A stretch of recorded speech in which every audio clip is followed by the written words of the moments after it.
you believe that we started recording right in the middle of 2020 with all of the COVID and lockdowns going on around us, unable to meet up? So like many a young gentleman, we turned to the internet for our entertainment. Tried to find a place where we could meet up and talk about the good, the bad, and that time that Stu saw a pelican on the canal. In order to facilitate our dreams of answering all of the big questions in film, and after a few attempts at recording via other methods to various levels of success, we found Zencastr, a super easy web-based one-stop shop for recording. Log in and you're ready to record in a matter of seconds. It doesn't take a tech genius to get high quality audio or video. And on top of that, the one time we have had an issue, the fact that the multi-layered backups are stored locally means it's easily fixed all in browser. There are plenty of tools you need when you start podcasting, so let Zencastr take that headache away, as it offers a place to record, edit and distribute all from one website. Any lazy bones Jones can pick up and play and have studio quality audio or 4K video put out for the world to see when using Zencastr. Go to zencastr.com/pricing and use our code CAGEFIGHTING and you'll get 30% off your first month of any Zencastr paid plan. We want you to have the same easy experiences we do for all our podcasting and content needs. It's time to share your story. And now, hit the music.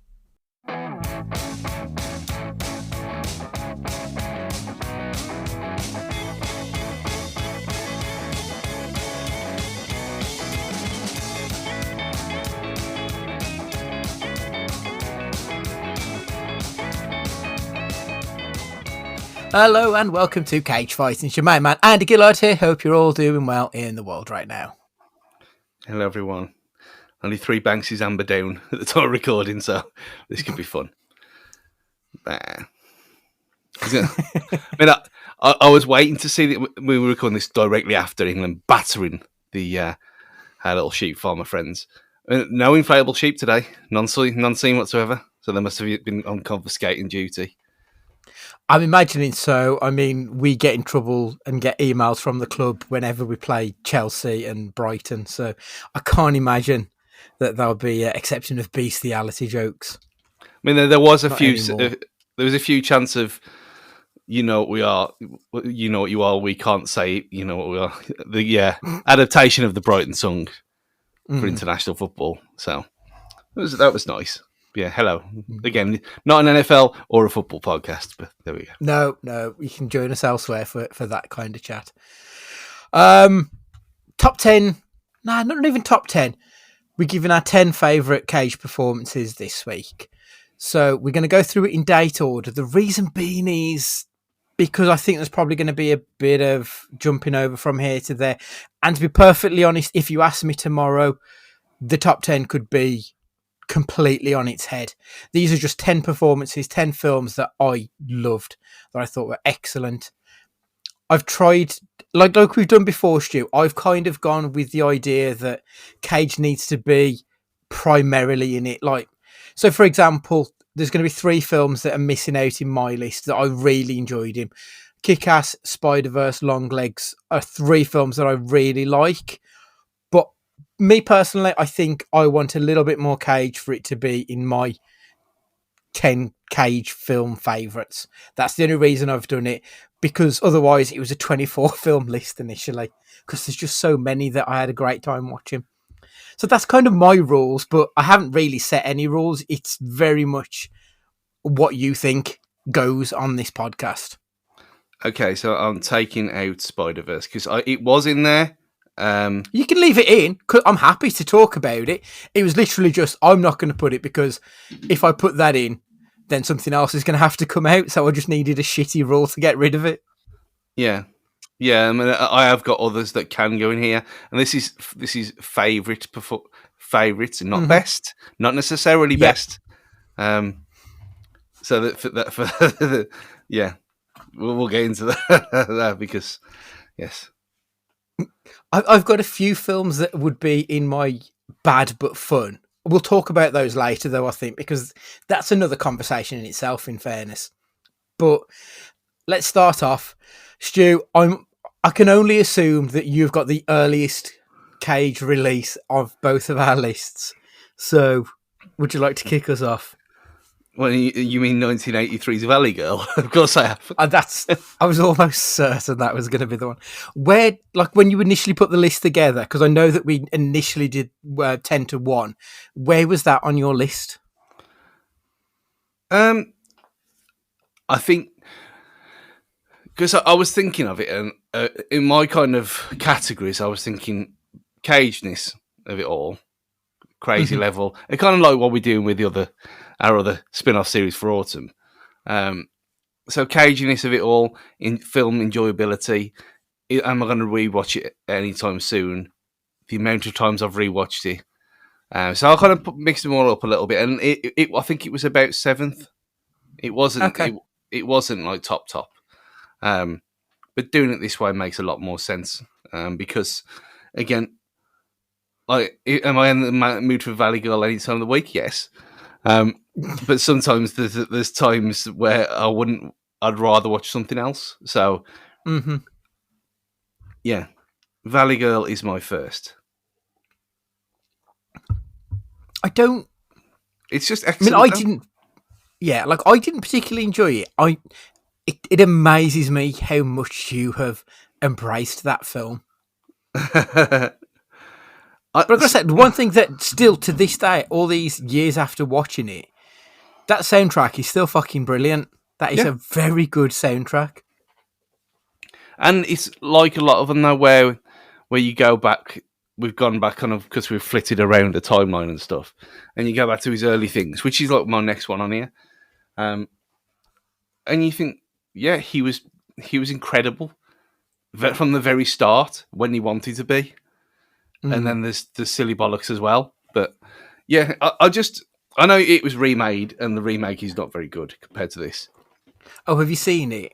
Yeah, I couldn't stomach it. No, it's just of all the things to remake, why do Valley Girl?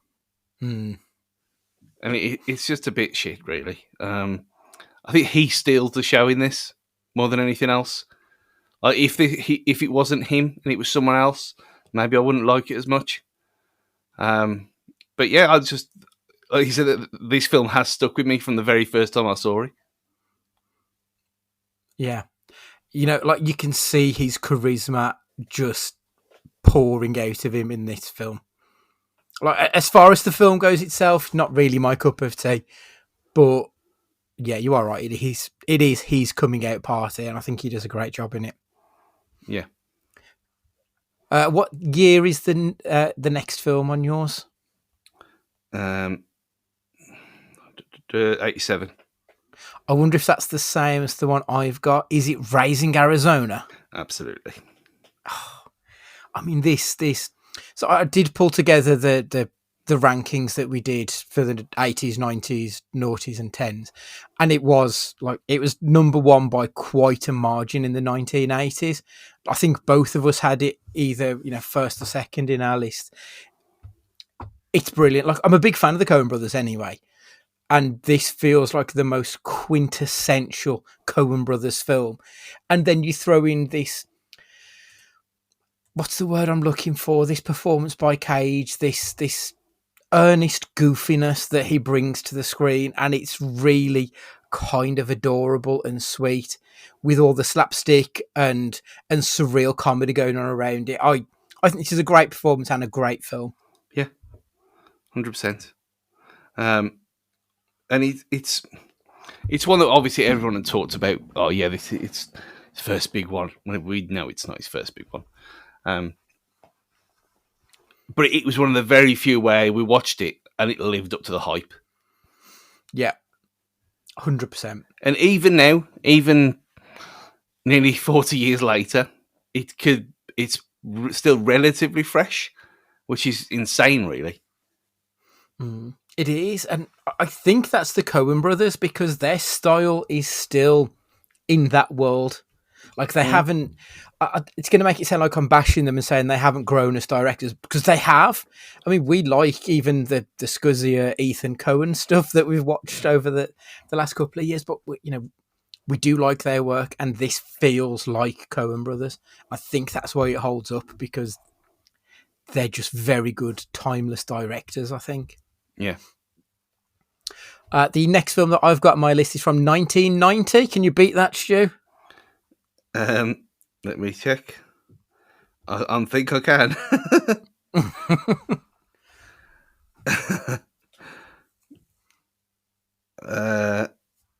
1 second, 1990.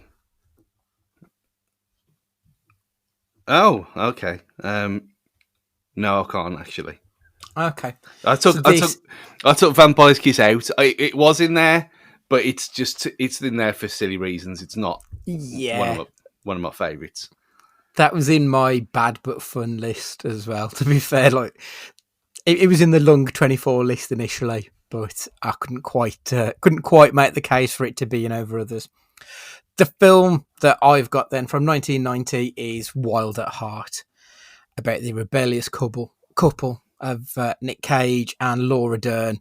You had the absolute batshittery that Willem Dafoe brought to the screen with the weirdest fake teeth you have ever seen. It was utterly bizarre, but with this undercurrent of violence to it. It's another surreal film, and I'm not usually a massive surrealist, but this worked for me a lot. And as I've said before, that film is the reason that this podcast exists, to be perfectly honest. I'd watch that before approaching yourself and Matt to take up this challenge. It was everything I wanted in a David Lynch film, and it's everything I want in a Nick Cage film. I love it, and I know it's divisive, and I know we'll probably talk about it when we talk about our least favourite Cage films next week. I'm guessing, Stu, maybe. I think it might be on your list, but it. At one point it was. Like, I didn't get it at all. It just didn't click with me whatsoever. But again, like we've said with Mandy, like eventually need a rewatch. Because there's someone here which is so beloved that not everyone can be wrong. Obviously, they are with Valley Girl. But yeah, he's just listed everything on there. Everything on there is ingredients that should say, yeah, I'll love this. I don't know. It might have just been a time and place thing. I just didn't click with me at that time. But whenever I think of it, I thought, I don't really want to watch that. So it's just one. And he said everyone is good in it, though. I'll give it that. Everyone is good in that film. Yeah, I adore it. It is genuinely one of my favourites. I think it's excellent. I have to jump to 95, Stu. Have you got anything before 1995? I've got one in 94. Okay. I mean, not everyone is good in this film. I dread to think what this is going to be now. Oh, you know it's what it's going to be. It's Trapped in Paradise. Oh, my God. It just, everything about Trapped... You don't even like it that much. You know it's a terrible film. Yeah, I know. Oh, God. But I've watched it so many times now. I think his performance is actually brilliant. Because I know, obviously, Dana's nonsense voice in this is very off-putting. But taking it for what it is, he's doing like a gormless kind of moron act. And he's doing it really well. And it's just really memorable for some... I don't... Take away the Christmas thing as well, but if you take Christmas away from it... So if you take Christmas away from Home Alone, it'd still be fun. Yeah. That's what I don't think this would. I don't think this would work without the Christmas. But it's almost unwatchable with the Christmas, Stu. But we did watch it without knowing it was a Christmas film, I remember. Yeah, that is true. Wasn't it January or February? We started the new year with it. Yeah. So we'd already gone past that anyway. So we didn't have the Christmas vibes around us. Remind this weekend, obviously 2 days ago when you hear this, the Hollybush Christmas extravaganza of fairy lights and things are way too expensive. They're now on sale if you want to go there. Seems a bit early, even for me. Not even middle of October, but yeah, like I said, 12th of November is when I'm watching Trapped in Paradise for the first time this year. and I actually can't wait. I think he's actually better than we gave him credit for first time round. Seriously. I mean, he got 3 positive reviews for that film. Because he wasn't really the problem with the film. It was just everything else that was the issue. Like I almost... So the other film that was released in 94, or he had 2, Guarding Test, which was enjoyable enough. Yeah, it was fun.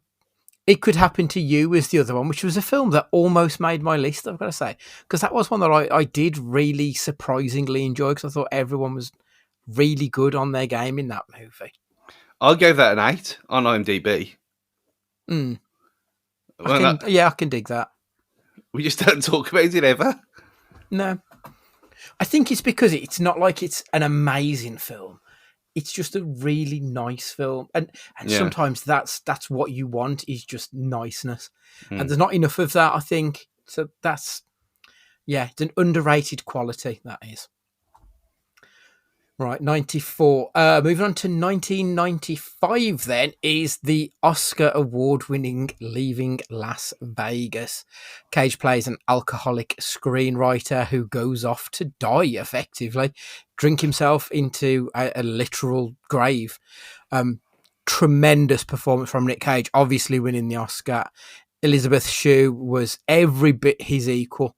I think she was nominated, but I don't think she won. I can't quite remember off the top of my head, but she was tremendous in that movie too. It's a difficult film. Like, it's not an easy watch, and obviously you see the after effects of a rape scene on Elizabeth Shue and stuff, and it's tough going. But I think it's definitely worth the watch, because it is something that you take away.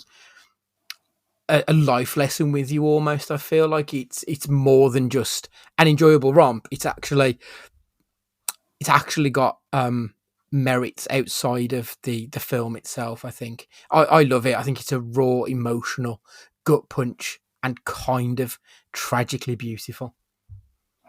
Yeah, it's a brilliant film. Absolutely brilliant film. And but like you said, you wouldn't choose to watch this for a laugh. No, absolutely not. It's I think Hard Watch sums it up, really, because that's what it is. So you wouldn't watch things like In Traffic for a laugh either. No, you're right. So this is why, like, this films on this list, which are not on there for this reason, that whilst they are extremely excellent performances, they're not my favourites, because I wouldn't go and watch them just at a choice. I'd have to be in a specific mood. And yeah, you want to watch something good, you'll watch stuff like Leaving Las Vegas and a couple of the others later on that I've missed off that I presume will be on your list. But yeah, that's the only reason it's not on mine. Mm-hmm. I'm guessing the film in 1996 is on your list, though, Stu? Well... is it the film in 96 or is the film in 97? Well, I've got both 96 and 97 films. It's 96. Yeah, it's The Rock, obviously. The Rock was in there from... I think The Rock was my number one from like the first time we did it on here, and obviously I'd already seen it before anyway. It's my favourite Nicolas Cage film, without a shadow of a doubt. Always has been. 5 years later, it still is. It's excellent. We spoke about it before. I'm not a big fan of Bayhem. Michael Bay doesn't do a lot for me, generally speaking, but this is one of the few where he transcends his usual crashy bashy nonsense and actually puts in a really good story. Obviously held up by some excellent performances from Cage and Sean Connery and Ed Harris. Like, it's just chock full of fucking excellence, this film is. And Cage is on the run of his life here.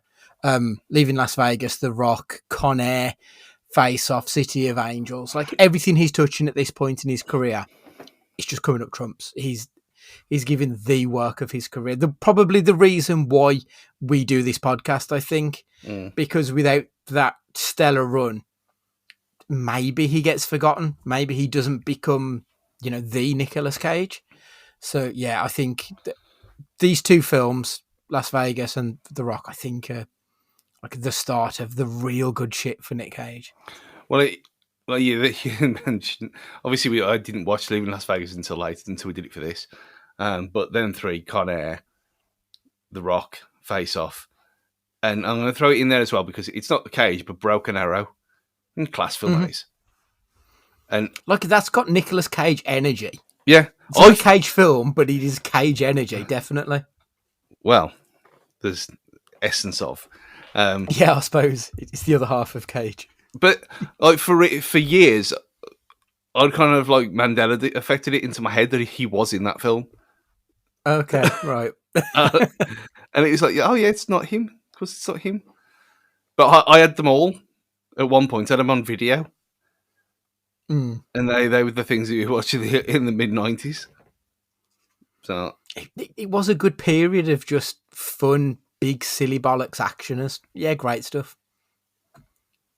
The next film released, I don't have on my list, Stu, because there's 2 films in 97. I got one of them, but the next one up would be Con Air. Has that made your list? No, it didn't make it on mine, which obviously it's one of his big films, but I remember not enjoying it as much when we watched it again. It's just too long. It's 2.5 hours, and it needed a good half an hour knocking off, I thought.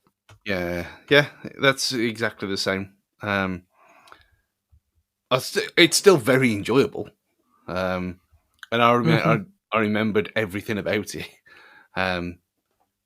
But maybe that kind of goes towards it that I've watched it too many times. Like I said, I watched it on video and I watched it too many times, and it was because it is so long and it drags, and you got the whole playing in spoilers. You've had your time.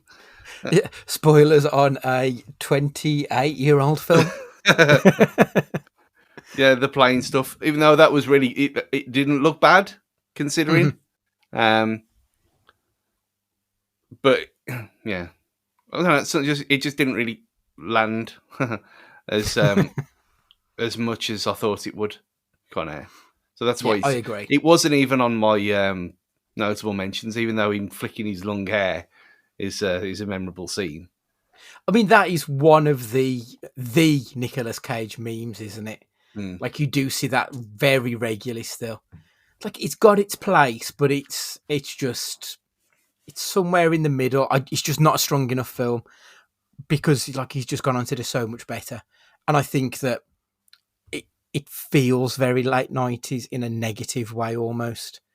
Whereas the next film, I think the rumours of a sequel coming out at some point, I think you could do 1997's Face Off today and it would still be, you could make that exact same film and it would still work as well as it did then. Yeah. There's nothing about it other than the Super Mario Brothers boots in the prison. I do love that they were the actual Super Mario Brothers boots. It's mental. They just sprayed them grey. Made no sense. I love the fact that it starts off with a child murder as well. Like, fucking swing for the fences, Nick. That is incredible. Yeah, Face Off was everything that Con Air wasn't for me.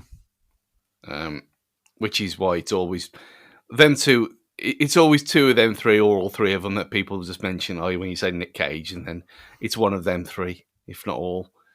But Face Off is the one that no one's got a bad word to say about ever.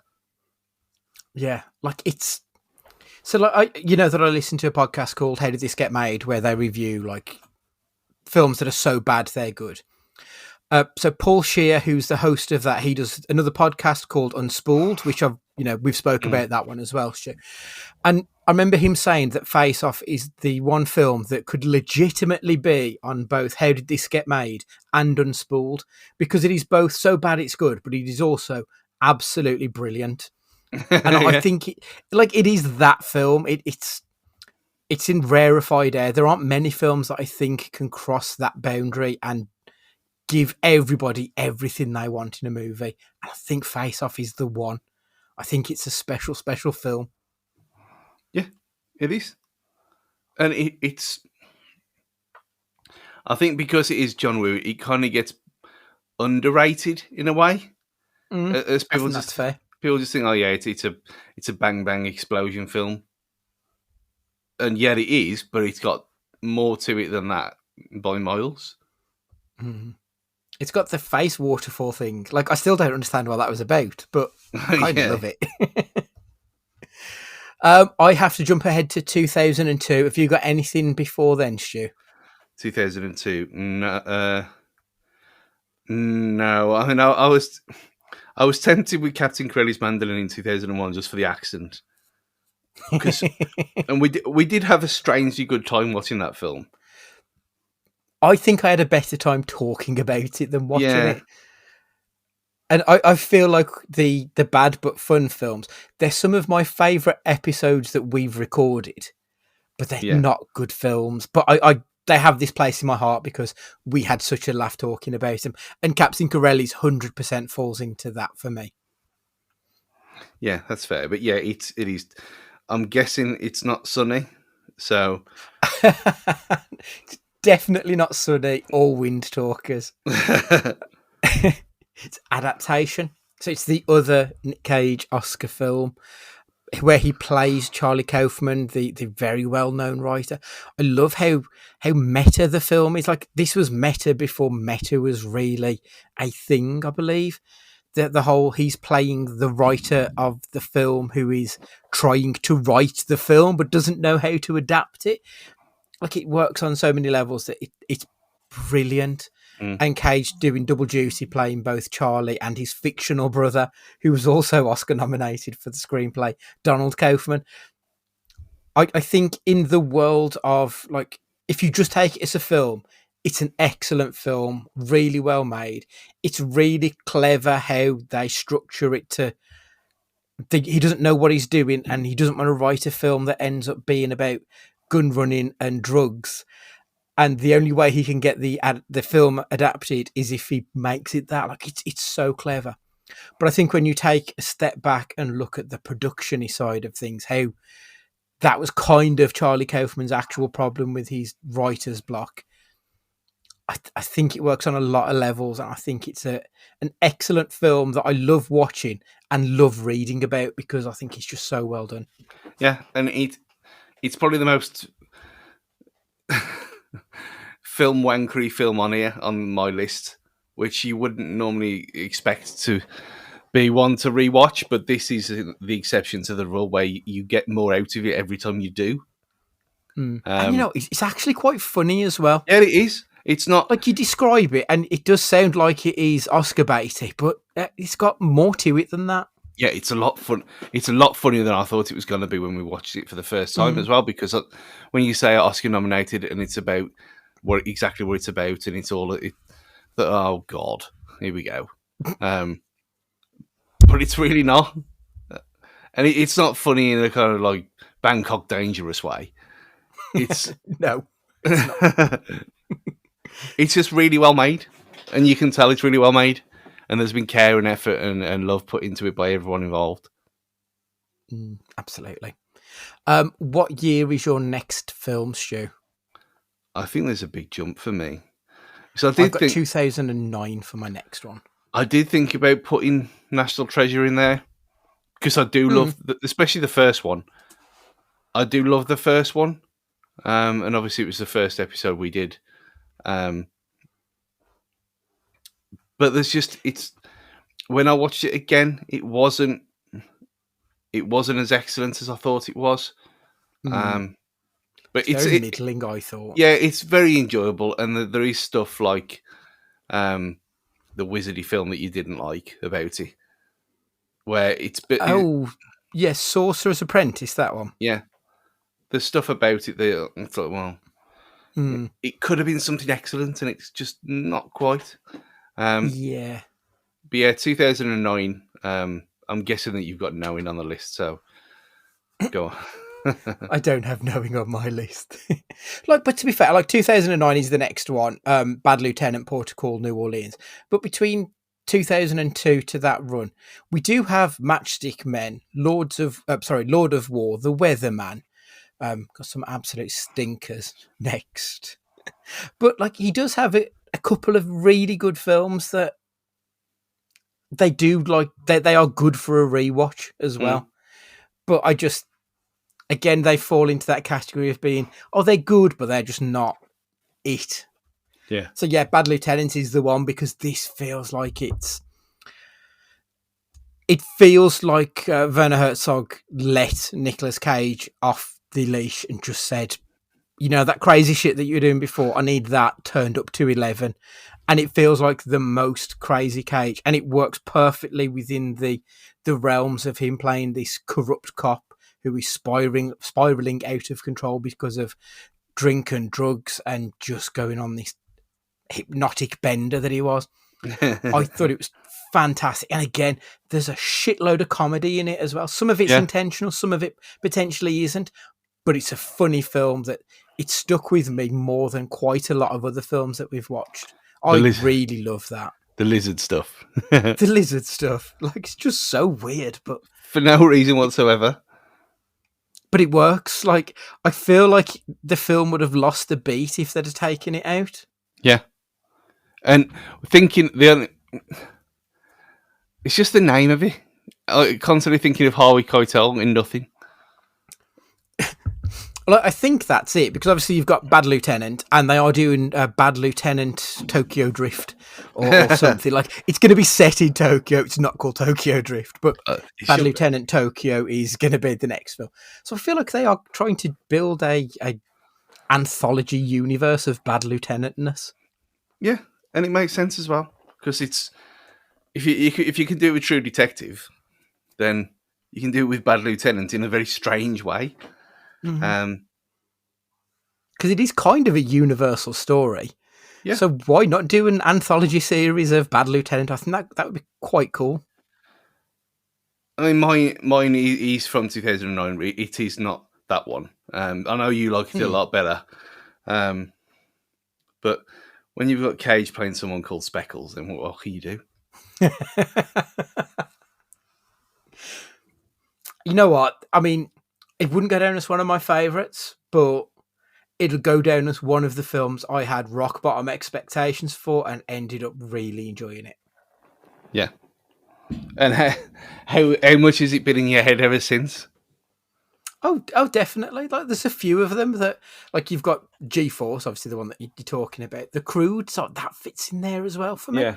Like, these films, I thought, you know what, this will be shit, but it'll be Disney shit, so whatever. And came out of it thinking, oh, there was a lot more to that film than there had any right to be. Yeah, I surprisingly really enjoyed it. And I'm kind of disappointed we left it so late in the day, if I'm honest. Yeah, maybe, but I mean, I was kind of excited because I knew what it was like, and I was just waiting to watch it again. And so I was reserved enough to keep it at arm's length until we got to it, and it did not disappoint. And it was almost anti-Con Air, where it was better than I thought it was. Okay. Yeah, a CG guinea pig film from 2009 should be on everyone's list. But it's actually a really good film, fun film as well. It's not just silly bollocks. Yeah, completely agree. Definitely. You had me from it. I thought that your 2009 film was going to end up being Knowing. No. Thank God. That was one that did disappoint. Yeah. I didn't have high expectations anyway, but yeah. Right. I've got a big gap to 2017 now, Stu. So have you got anything to fill that gap? 2017. Let me just check. I should have just put things on, shouldn't I? When we...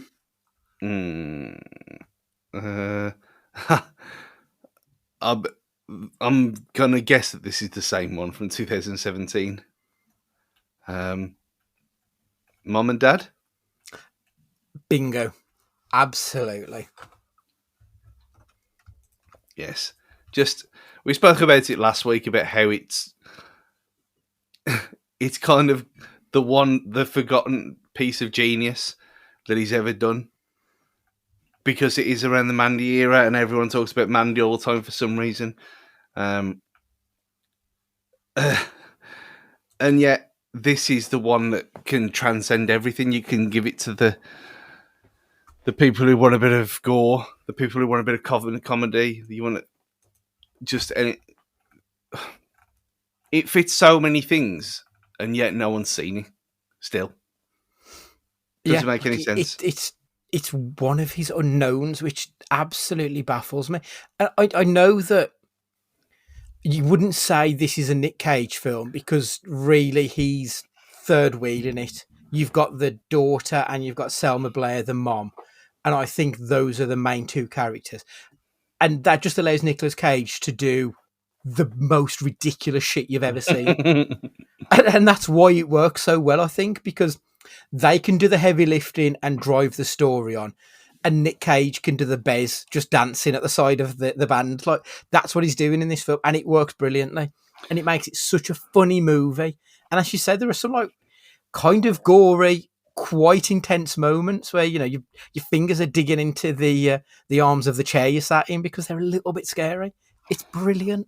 Yeah, and he's not a cameo in this. The parts that he's in. It's almost like anticipation for when he's going to be back on screen.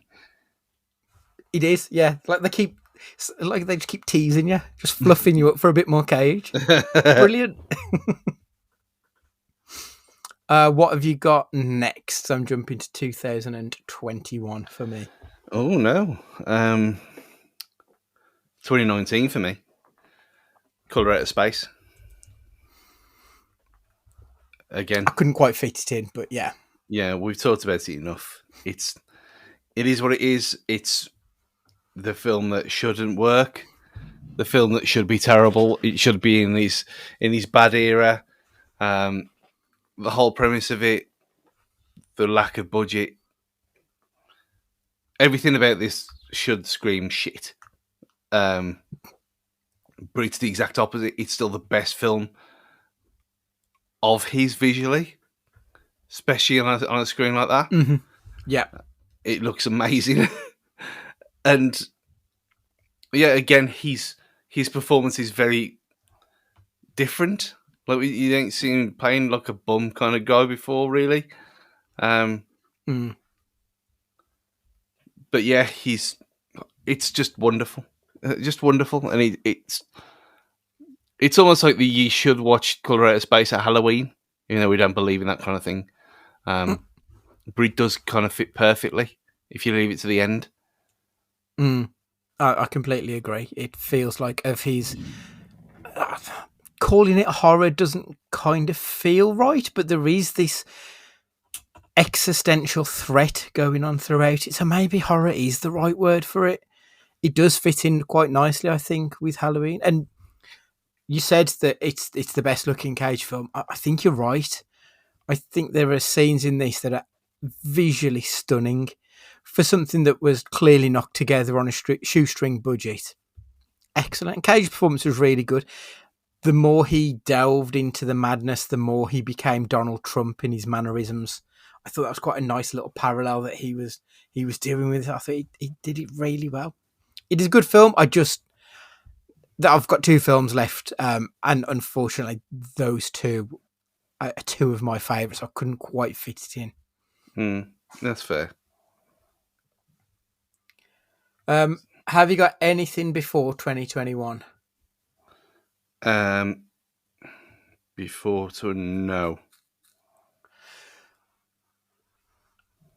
So 2021, this felt like it was the big return of Nicolas Cage. Like this is like the dark times are well and truly put to bed, because Pig, like, it's a fucking disgrace that he wasn't Oscar nominated. I don't give a shit what anyone says. He should have been Oscar nominated that year.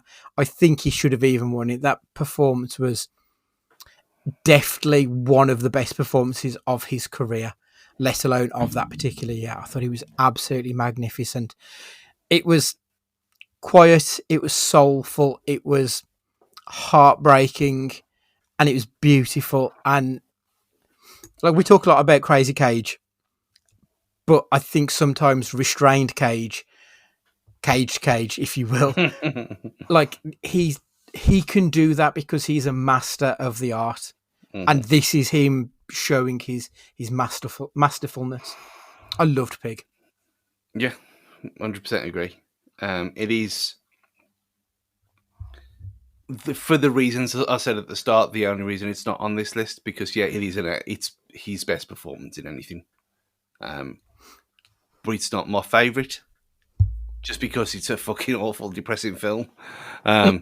Awfully depressing, not awful. Because remember when we read out the synopsis, and it's a guy who loses his truffle pig, and he goes on revenge, and we were thinking, oh, this is going to be like Taken, but with livestock. Yeah, I was terrified. I thought it's going to be John Wick over a pig. I'm like, that sounds awful. And how wrong were we? Yeah. And I remember sitting there thinking, like, I can't be thinking how good this film is on my own. And then we're like, this is one of the best things he's ever done. Yeah, so I'm just looking on IMDb. A truffle hunter who lives alone in the Oregon wilderness must return to his past in Portland in search of his beloved foraging pig after she is kidnapped. That does not sound like the most moving film I have ever seen. That sounds ridiculous. Like, yeah, the blurb, the description fooled me proper, and I'm glad it did. Yeah, 100%, because we going in expecting one thing and then getting what we did was probably one of the most fulfilling things of doing this in the last 5 years. Mm-hmm. Yeah, 100%. I completely agree. That film feels like it justified this podcast's existence. Almost, you know what I mean? Like, because it was just so worthy. Incredible film. 2022, so I've got 1 year later. Yeah, for my last one is, I think it was 2022, incredibly. Yes, it was. I can't believe this film was 3 years ago. I mean, I'm assuming it's the same one that I've got, Stu. What is it? It's not Butcher's Crossing, is it? So no, it's not. Yeah, Unbearable Weight. I mean, not just because there's the Valley Girl characters in it as well. And to round it off nicely. Yeah. No, just playing multiple versions of himself, sending himself up as we know he can do. Being like if Pig was a proof to the critics that he was still there, this was proof to the audience that he was still there. Yeah. Yeah, that's a good point. And it feels like the right way to end talking about our favourite Cage performances, because this is Nicolas Cage playing Nicolas Cage, or a version of Nicolas Cage. So it kind of feels right, because it is this film that folds in on itself, and it's going back to these meta-textual kind of nonsense that he's gone throughout his career. It's very self-aware. It's very funny. There's some really good action in it. I think it might have been the thing that really pushed Pedro Pascal out into the big bad world as well. Like, we knew him from other stuff because we've been fans of his for a while. But I feel like this is the film where he went from being a niche actor into, oh no, he needs to be in every film because he's brilliant. And yeah, like I kind of love it because this was the first film me and Matt went to see together, I think. Yeah. Like, it was certainly the first Cage film that the three of us went to see. So, yeah. So he had been in, it was 2020 Wonder Woman, Wonder Woman 1984. So it was 2 years before. Because that was delayed for he'd got COVID, Bits, and then he'd got Mandalorian. Mm. But like, that's TV, and Wonder Woman was panned, and obviously that was pandemic, so didn't really get the screenplay. So I feel like this is the first big silver screen production. Yeah, and Mandalorian, he was in a costume for most of it with his face covered. Yeah, fair point. Yeah, brilliant. Like, I do think that's the perfect one to end off a list talking about Nick Cage. But there are other movies that couldn't quite make the cut. Anything bad but fun? I've got 3 really that I think stand out for that. I mean, bad but fun. I mean, there's several, isn't there?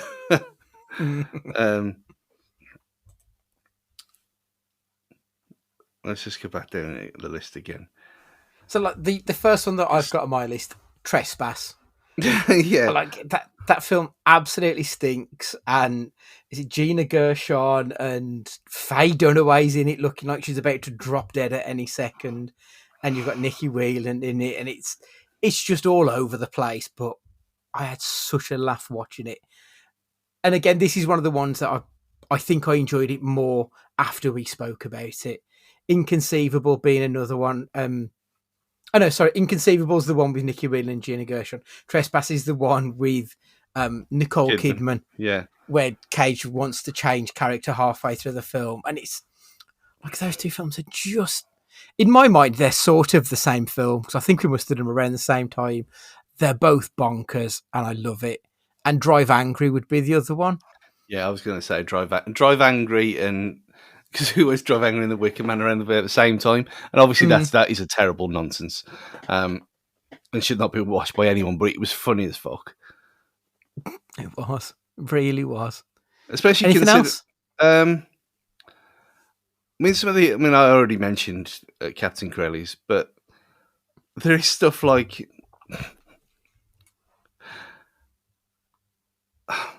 Amos and Andrew, I know you didn't like it, but I did like. I liked it for what it was. That wasn't exactly that funny though. But Xander Lee has been mentioned for a while. Oh, I do love Xander Lee. Oh god, that was terrible. Like when they're wrestling in the water, and then when they're dancing, him and Judge Reinhold are waltzing on the dock together, and I don't know why, but it was brilliant. I forgot about Xander Lee. God, that film. Never forget Xander Lee. I mean, never on Tuesday as well for that one scene. The nose. Yeah. Yeah. Unreal.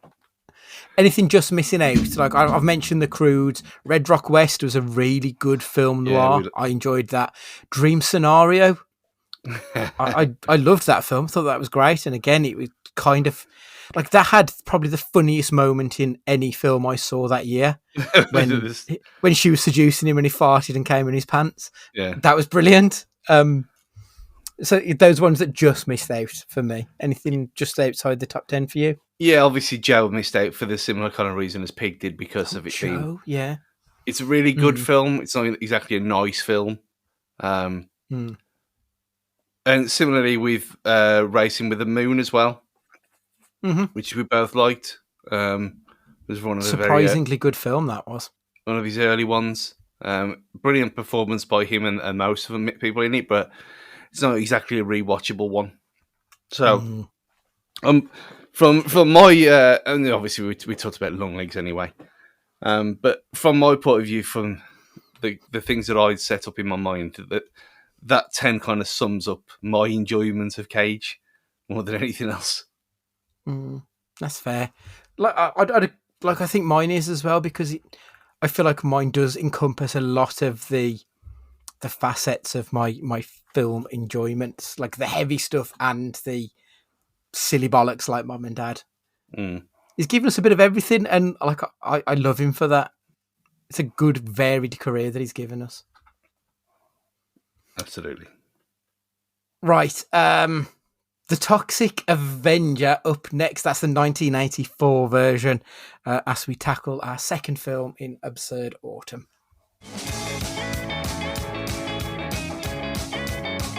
Welcome back. Thanks for joining us for the final part. Now, I remember back when I was at college, there used to be a guy on Dudley Market who would sell either knockoff DVDs, region free or foreign imported ones. And he had the box set of the Toxic Avenger. It was the first three. I think there's been a fourth one. I think you've got Sitters and Toxie. And I think they've even made a musical as well, but I haven't seen those ones. So like back in college days, I would have been 16, 17, 18. So we're talking a long fucking time ago at this point. And I probably haven't seen this film since those days. It's been a long old time since I've seen the Toxic Avenger. Have you got any history with this film, Stu? Yeah. I had it on video as well back in the day. Because it was in, for some reason, it was in a list of like video nasties with Driller Killer and stuff like that. When he doesn't deserve to be there, really. Well, I mean, maybe there's certain scenes, but it probably deserved to be in the box that, like you said, that films that would never be made now, like this was. But yes, I had seen it before a long, long time ago, and obviously talking video, so you're talking before 2000. But yeah, I remember laughing a lot watching it, and yeah, it didn't disappoint. It didn't at all. So a quick précis. Set in the fictional town of Tromaville, New Jersey, the Toxic Avenger follows Melvin Ferd, a scrawny, socially awkward janitor at a health club who is relentlessly bullied by a sadistic gym goer. After being tricked into a humiliating prank, Melvin falls into a vat of toxic waste and transforms into a hideously deformed mutant with superhuman strength. Now dubbed the Toxic Avenger, he becomes a vigilante hero, brutally dispatching criminals, drug dealers, and corrupt officials, while leaving behind his signature mop. Despite his monstrous appearance, Melvin finds love with a blind woman named Sarah and becomes Tromaville's unlikely protector. It is a film with slapstick comedy, grotesque body horror, and absurd violence, creating a chaotic, anarchic tone that mocks conventional superhero tropes and revels in bad taste. We spoke last week briefly about we're going to be rating these films based on 5 things. We've got the Kaboom Quotient, which is all of the big, gloriously over-the-top nonsense. The plot pretzel is how twisted and nonsensical the plot of the story is. Message in the madness. Is there a deeper meaning? The ham and cheese charter, which is the acting scale. Is it hammy? Is it cheesy? We need to know. And then you've got the what the fuck factor.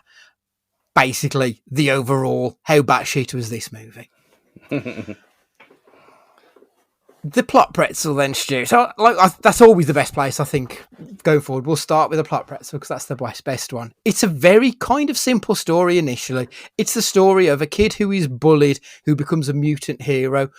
But from that point on, when we get that first act of heroism where Toxie saves the copper from Cigar Face and his 2 henchmen, and it's the most incredibly over-the-top, gross-out, bloody violent retribution where like they pause part way through to show one of the henchmen so he can reapply his lipstick and then like we get the corruption with a mayor's office and this romance with a blind woman, and like throughout it just gets more and more absolutely just incredibly absurd is 100% the correct word for it, because they really do swing for the fences so much in this film. Yeah, I mean, like we had with with Tor last week, it was. I thought this was going to be a case of this is just going to be 3 or 4 because it's just a revenge again. It's a revenge story about a kid being bullied. Yeah. But to go from that to then, like you said, going to take down the Tromaville's worst and baddest, and a transvestite and other guys with the worst hair in the world and things like that. Like it's not convoluted like it was last week, but it's way more complicated and more like intricately woven together than I thought it was. And saying that about Toxic Avenger is stupidness. The word I've got is nuanced for the Toxic Avenger. It's not, is it? It's really it's not, but no. on this scale, it's probably a 6 or 7. I've got it 9. I've got it 9 out of 10. Like this feels like this is the film that this was made for, or rather, this is the film that this whole point of this little experiment that we're doing was made for. Like there's no internal consistency throughout this film at all. It really is utterly bonkers. So like the mop goes from being an instrument of cleaning, but then it ends up being able to impale and decapitate people. Sarah's blindness, like at one point, she's like really astutely navigating her way around, stepping over the dog who was shot. And then she'll trip over something in her house that she must know is there. Like the internal consistency it's just non-existent. It's it is just fucking mental, and I love it because of it.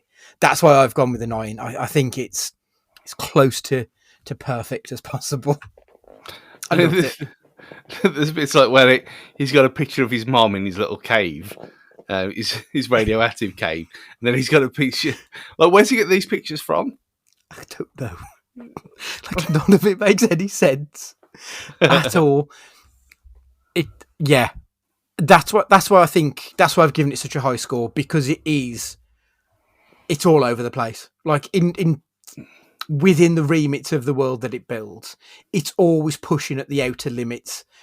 Like it's struggling to contain how stupid it is in the most glorious way. Did you say, what was it, 6 or 7? Did you say, Stu? I'll give it a 7. Yeah, 7. Okay. Message in the Madness. I complained last week about I know you'd pointed out a couple of points that I thought were really, really smart, but it didn't really work for me on that front. I thought the message in this was a lot clearer. It's a morality tale. It's good versus evil. It's the bullied versus the bullies.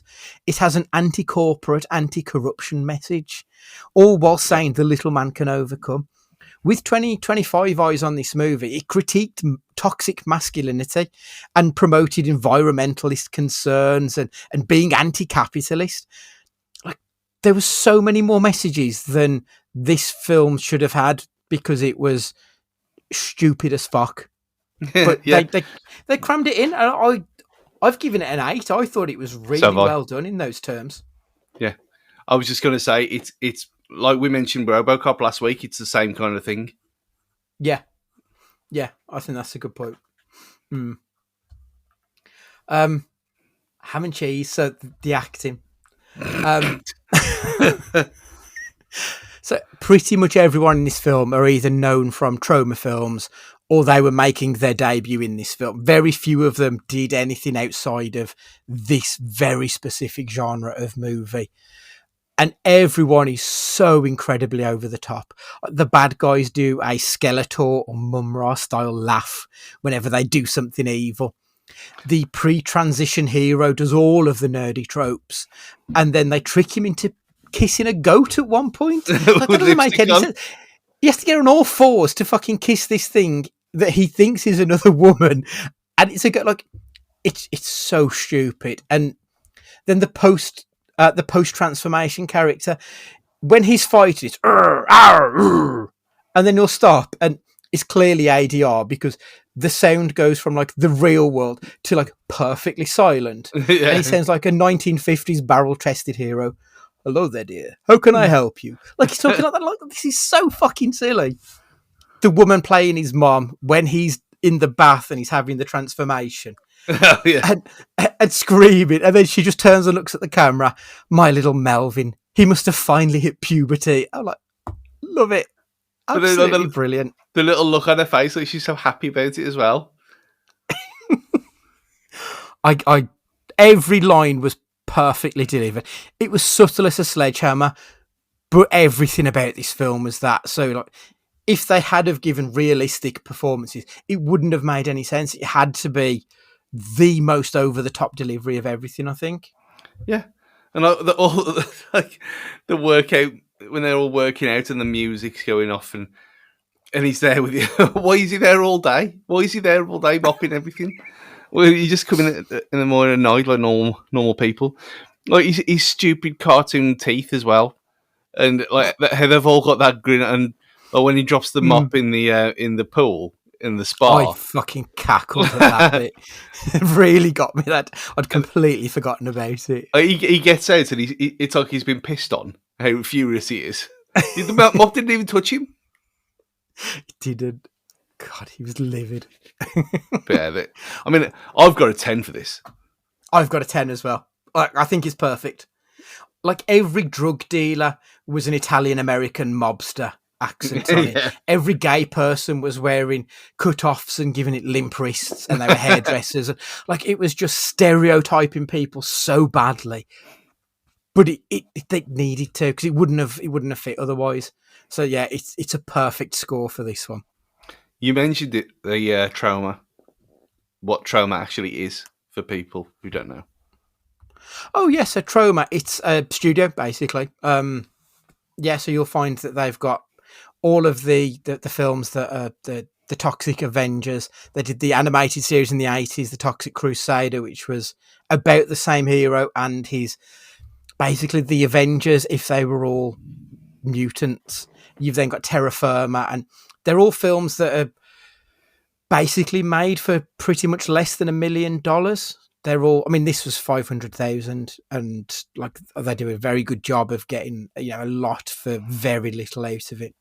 It's all B movie. It's all ultra violence.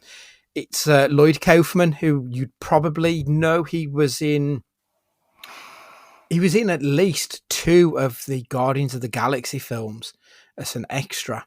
He's friends with James Gunn. He gave James Gunn his start in film. I also think he helped out the South Park guys. He's a hero in this world of independent cinema.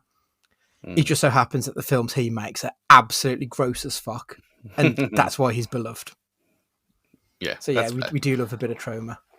Yeah. And we haven't even mentioned the Nazi salute in this film. Oh, God. Like there's so much stuff that is like, so like, again, watching it now, you just think there's no way you could do it. Like they drop, like what was I said to you? They drop N-bombs. They drop Chinese people slurs. They drop, homosexuals. Like they do all these things.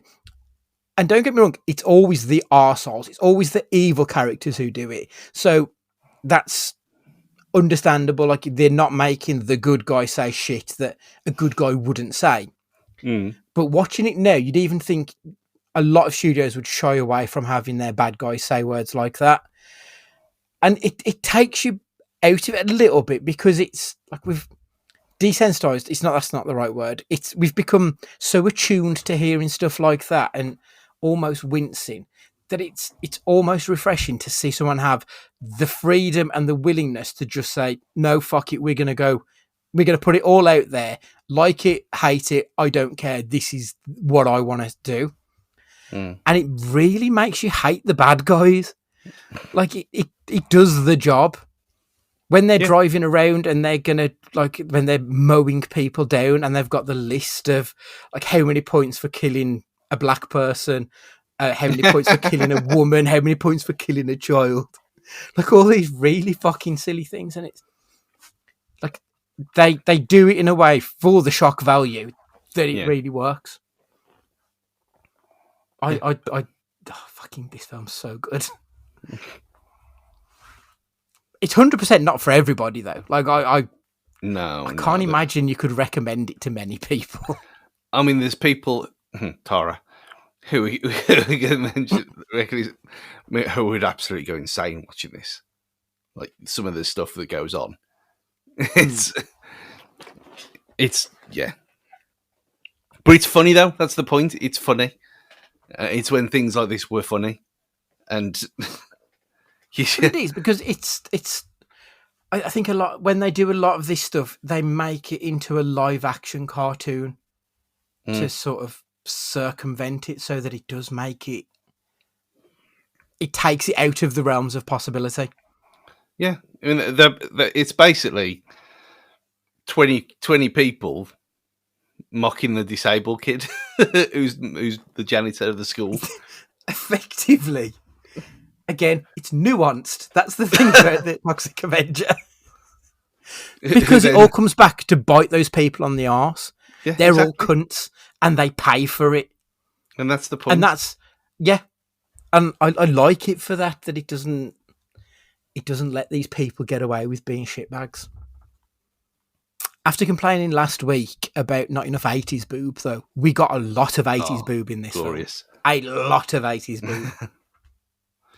Literally within, like, the opening sequence is them going through the gym and people are dancing, and the camera's just going right up their arse or into their boob every time. I'm like, that is how you start a film in the 1980s. Incredible stuff. Yeah. And to that, like we already mentioned, the soundtrack, it just felt right. Really upbeat, like not quite. I mean, what post-punk, punky, like it worked perfectly in this film. It kept this upbeat, so it helped the film keep up this quite relentless pace. It's basically like Kenny Loggins in Top Gun. It's yeah. That's what it is. A good. Yeah, it is 100%. The kaboom quotient, Stu.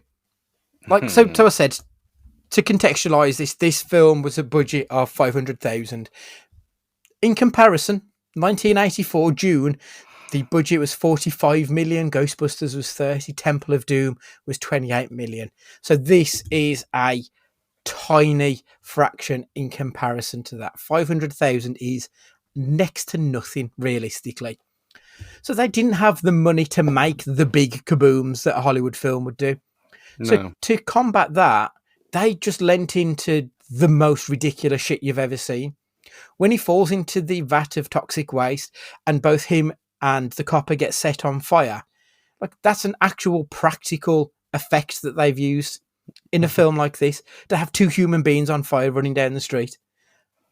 I thought like they did very well with very little here.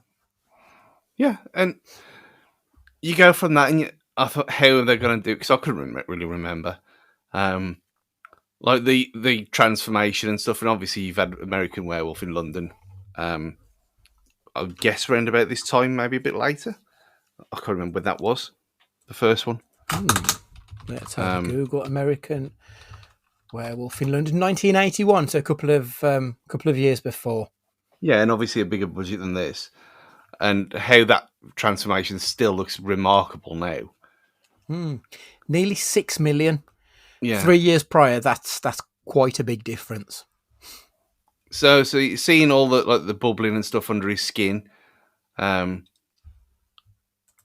it on not just on his arm where you can see his hand is not his hand. Yeah. But still, it's still a good effect. And the thing when you've got it happening on his head as well, I thought, oh well, that's really good. And all the green everywhere, but that's just it. I mean, obviously his face looks stupid. It looks like a rubber mask, and you can see why they hid it for so long in most of the film, because it's for the best. But when you look at the gore, like, when they run over that kid's head. I love that, because like the scene when he sees the kid and then he runs him over going forward, like the camera cuts from the kid's face, who's like this small tiny little fucking 12-year-old boy, and then the camera reverses round and sees him going over the hood of the car, and it's clearly a 40-year-old man because he's massive. And I thought you've done a really good job there, because if you notice, you can laugh at how ridiculous it is, and if you don't notice, that just looks like a decent little stunt you've done there. So I thought that was clever. But then when he reverses back over him and his head just explodes like a watermelon. Then they get it and take Polaroids of it. Polaroids. Absolutely mental. That bit was very funny. When he goes and fights the people in the fast food restaurant, and like he puts one hand in the deep fryer, he makes a sundae in one of the guy's mouths, and then puts the milkshake stirrer thing down. Yeah, and like cackled at that. And then he put the last guy in the pizza oven. When he caves in the mayor's mate in the gym, when he caves his head in, and then when he punches the mayor at the end and pulls his guts out through his stomach. Look, I've mentioned the dog when the dog gets shot, and then we see the dog after, and the dog's like his tail's still wagging, and he's just got all fucking spaghetti hoops and stuff on him to try and make it look like the viscera. It's so silly, and like they make the most impractical practical effects in this film because they just don't have the budget. So I think they did an amazing job. I've given it an 8 out of 10. Again, I think they did very well with very little, and yeah, I doff my cap to them on this one. Yeah, I had a 7 again, just because like I wanted more of it, and I know obviously there's restrictions and stuff, but what they had was really really good, Yeah, for the most part, and you can't really complain about it for seeing what they had. I mean, the one like there's a clear shift. I think from they used a lot of the money for effects in the first half of the film compared to the back half, because like the guts thing where it's just like a pig heart on the floor next to him. yeah, And where the stuff like you said, where the kid's head exploded like a watermelon, that's obviously a lot more money's been spent on that than the mayor's. And like his lair's a bit shit, yeah. all that kind of thing. So just being picky, I'm just going to say it was 7 rather than an 8, but it was mightily impressive anyway. Yeah. So the final one, then, the what the fuckness. Every scene, every decision that was made, it felt like the creator was asking themselves, what is the most over the top, nonsensical, absurd thing we can put in this scene? Like, there wasn't a single scene, there wasn't a single moment where it wasn't the most incredibly crazy decision that they could have possibly made to put on film. Yeah. And we just said about the practical stuff. Obviously, they've gone and said, well, yeah, we want to do this. How can we do it? What do we have to do for it? And how do we frame it? And yet, it doesn't really matter because they just go even more stupid anyway. Yeah. Like the dog, you go for the dog thing. You go for them mincing around in that diner. And just blow the guy when away. He puts the dwarf in the tumble dryer. I completely forgot about that scene. So when he got to it, and she was in the what you call it, where they get this dry cleaners, and she was in the dry cleaners. As soon as I saw that, I thought, oh my god, I remember this scene. And like, yeah, when he's chasing her around and then just throws her in the tumble dryer and then irons her face. It's so crazy. And I think it's this film was just incredibly what the fuck throughout. It was an ultra-violent movie. They also had really silly, sweet, romantic beats to it. And like, no film should have this. There's even bits that reminded me of A Clockwork Orange. You know, the scene where like one of the bad guys is beating up an old woman singing a song, and it reminded me of the rape scene in A Clockwork Orange, where he's doing Singing in the Rain whilst fighting and raping, and little things like that. There's these throwbacks to these big horrible films that then get covered up with comedy and falling in love with a beautiful blind bimbo. Just brilliant. I've broken the rules. This is an 11 out of 10. This is the most ridiculous shit ever. I mean, it was 10 for me because like you can kind of get on board with it's a crazy superhero, like anti-superhero film. But everything else, everything like you just said, like there's dwarves in it, there's gay people in it who all get poked fun at, and in like when the three of them were standing there in the alleyway, and the cop comes over and he's just looking at them, and just like the one good cop in the town, yeah, just the whole mop thing, yeah, it's just the mop on top of the head every time. Okay. And it's just that on its own. If a mop being your finishing move, if the film was just that, fine. If the film was about crazy characters and bullying people, fine. If the film's about bullying disabled kids and turning them into Thor, okay. If it was about the bad guys running over kids and to score points in whatever game, Let's put them all together. And it work like this. 10. Yeah, it's perfection in what we are looking for here. I think I think we will probably struggle to top this one. So I've quickly added it all up, Stu. This is an 88%er. So last week was 57%, and yeah, we're hitting 88 quite early doors. Like that is going to be a tall order to hit, I think. Next week we will be watching 1985's Jim Carter.